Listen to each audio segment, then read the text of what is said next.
बिहार की सरजमीन से आप सभी को सलाम। मैं पहुंच चुका हूं बिहार में और इस वक्त मौजूद हूं बिहार की राजधानी पटना में। यहां से मेरा चुनावी सफ़र शुरू हो रहा है। बिहार में मिल्लत टाइम्स की टीम पहले से मौजूद है, ग्राउंड पर जाकर वो इलेक्शन को कवर कर रही है और आज से मैं भी बाज़ाब्ता अपना इंतखाबी सफ़र शुरू कर रहा हूं।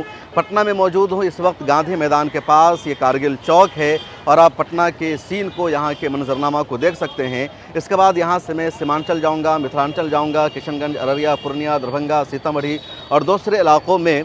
किशनगंज, दरभंगा और सीतामढ़ी में मिल्लत टाइम्स का कनक्लेव भी होना है, जहां मुसलमानों की सियासत पर, मुस्लिम लीडरशिप पर और बिहार में अगली सरकार किसकी बनेगी, क्या मसाइल और इश्यूज़ हैं, इन तमाम पर तफसील से चर्चा होगी। हर एक से सवाल और जवाब किया जाएगा और पूरा प्लान तैयार है। बिहार की सरजमीन पर कदम रखते ही मुझे जो सबसे पहली खबर मिलती है वो खबर यह है कि उत्तर प्रदेश के चीफ मिनिस्टर योगी आदित्यनाथ को बिहार में आने से रोक दिया गया है और ये बहुत बड़ी खबर है।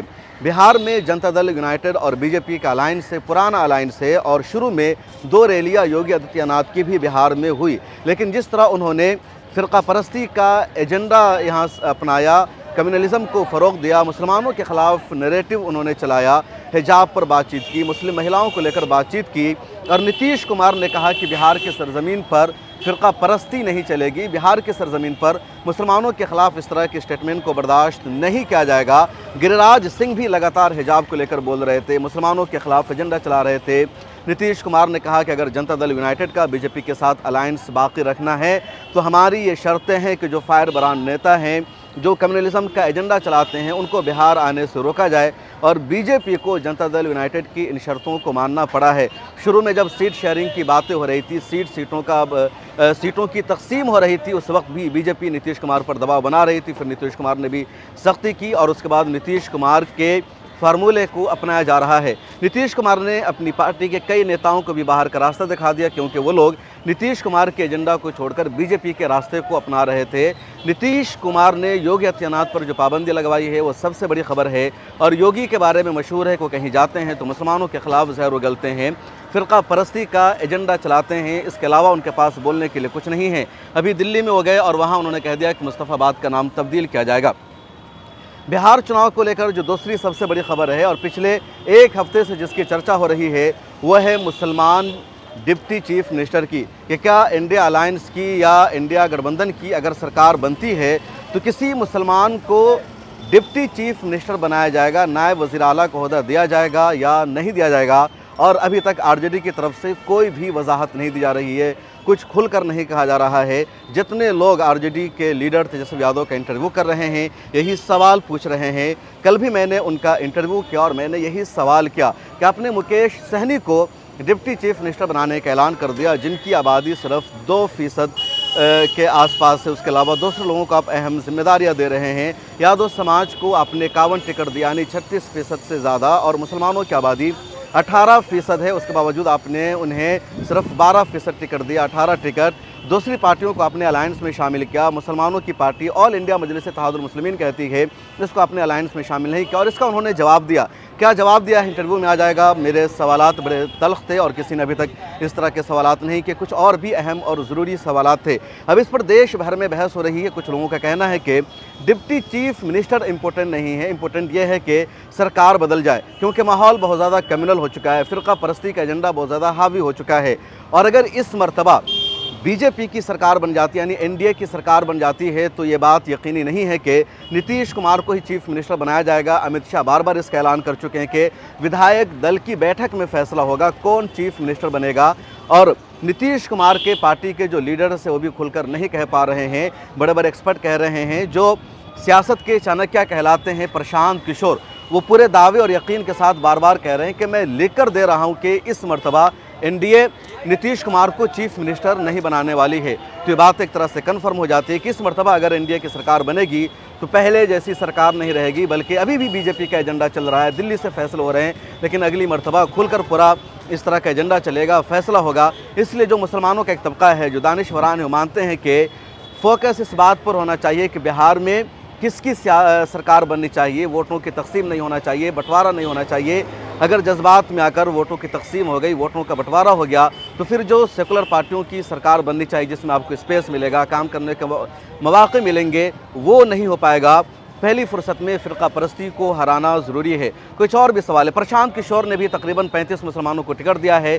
देश भर में वो यानी पूरे बिहार में तकरीबन तमाम सीटों पर वो चुनाव लड़ रहे हैं, लेकिन मुसलमानों में प्रशांत किशोर को लेकर ये पाया जाता है कि फिलवक्त उनको वोट देना नहीं चाहिए या वो मुसलमानों के लिए परफेक्ट नेता नहीं है, उनकी वजह से बीजेपी को फ़ायदा हो सकता है। ऑल इंडिया मजलिस इत्तेहादुल मुस्लिमीन ने भी 35-36 मुसलमानों को उम्मीदवार बनाया है।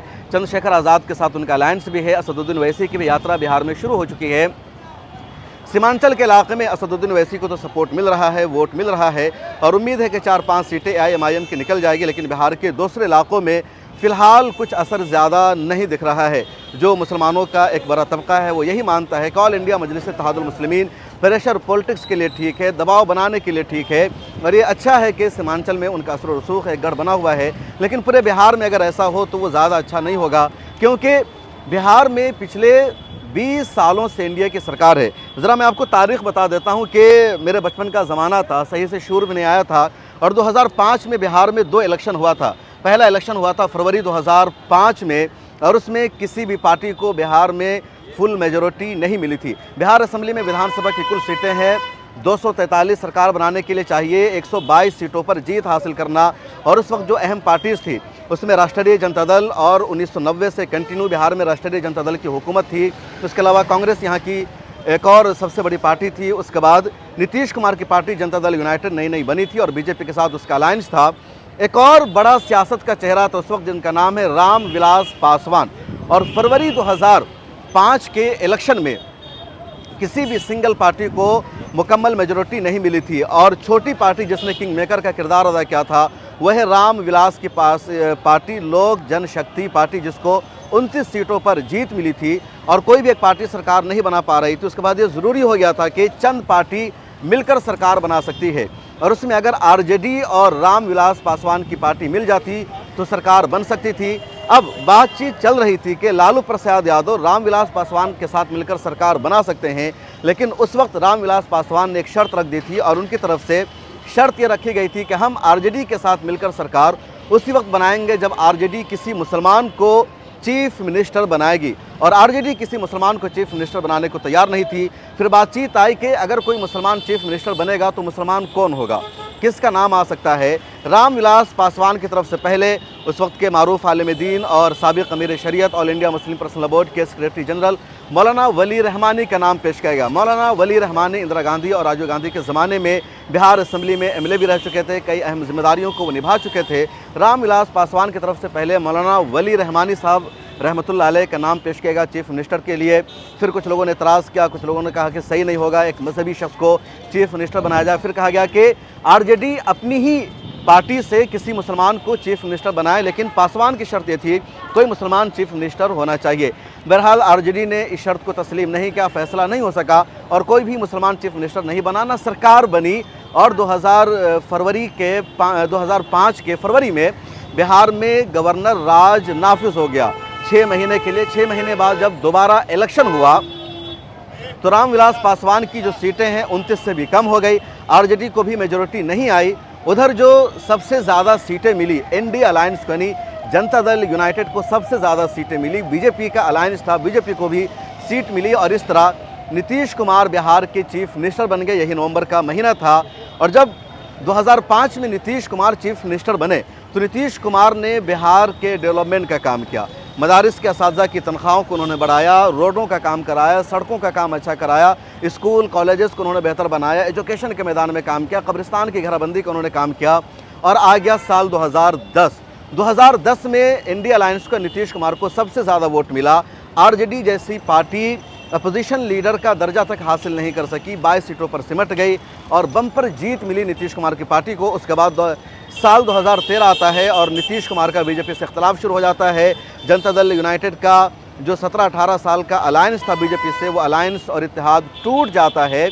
नीतीश कुमार ने फिर जीतन राम मांझी को चीफ मिनिस्टर बना दिया। उन्होंने अलग चुनाव लड़ने का फैसला किया। 2014 में भी कोई ख़ास कामयाबी नहीं मिल सकी। जीतन राम मांझी ने भी बागियाना तेवर अपनाया, नीतीश कुमार को धोखा देना शुरू किया और 2015 का जब बिहार असेंबली इलेक्शन हुआ तो आरजेडी और जेडीयू दोनों साथ मिलकर चुनाव लड़ती है और इस चुनाव में भी एक तरह से बीजेपी का सफाया होता है, बड़ी जीत मिलती है। नीतीश कुमार चीफ मिनिस्टर बनते हैं, Tejashwi Yadav deputy chief minister बनते हैं, तेज प्रताप यादव को भी सरकार में हिस्सा मिलता है और ये सरकार पूरे 5 साल नहीं चल पाती है। 2 साल बाद दोबारा नीतीश कुमार पलट जाते हैं, बीजेपी के साथ जाकर मिल जाते हैं, बीजेपी की सरकार बन जाती है और महागठबंधन की सरकार नहीं बन पाती है। 2020 में नीतीश कुमार के खिलाफ ज़बरदस्त गुस्सा पाएगा। नीतीश कुमार को सिर्फ 43 सीटों पर जीत मिली, आरजेडी सिंगल लार्जेस्ट पार्टी बन जाती जिसको 75 सीटों पर जीत मिलती है। उसके अलावा सिर्फ 10-12 सीटों का फासला रह गया था दोनों अलायंस में, यानी इंडिया अलायंस में और इंडिया अलायंस में 11,000 वोट ज़्यादा मिला था इंडिया के अलायंस को, नीतीश कुमार की क़यादत को, और उनकी सरकार बन गई थी। 20-25 सीटें ऐसी थी जहां 1000 से 100 वोटों का फासला था हार और जीत में मिले के। बहरहाल सरकार नहीं बन सकी।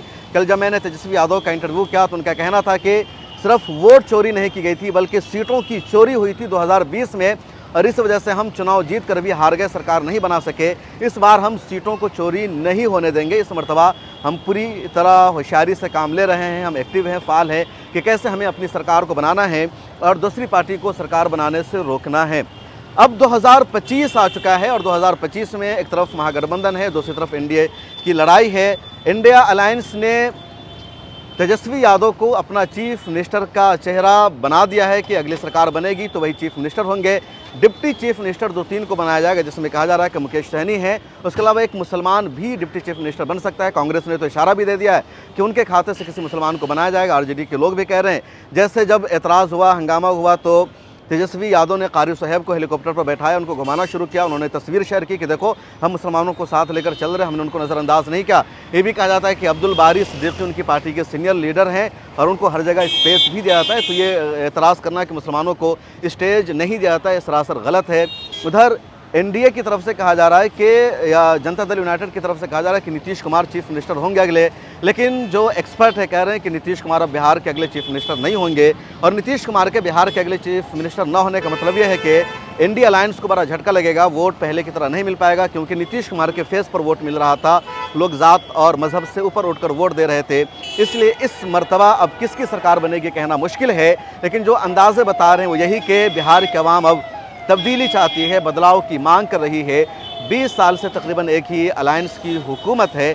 आपकी क्या राय है? आप बिहार के किस इलाके से देख रहे हैं? कमेंट सेक्शन में ज़रूर लिखें। अब मैं बहुत जल्द पहुंचूंगा सीमांचल के इलाके में। 30 अक्टूबर को सीमांचल में मिलर टाइम्स का लीडरशिप कनक्लेव होना है, दूसरे इलाकों में कनक्लेव होगा और तमाम मुद्दों पर बातचीत होगी। आप कहां से देख रहे हैं? आपके इलाके में किसको आरजेडी ने टिकट दिया है, किसको जेडीयू या बीजेपी ने टिकट दिया है? कौन आपके इलाके से चुनाव जीत सकता है? किस लीडर ने काम क्या नहीं किया? कमेंट सेक्शन में लिखिए। मुझे दीजिए इजाज़त। मुझे आपके इलाका में आना चाहिए, नहीं आना चाहिए, आप ज़रूर बताइए। फिर मुलाकात होगी।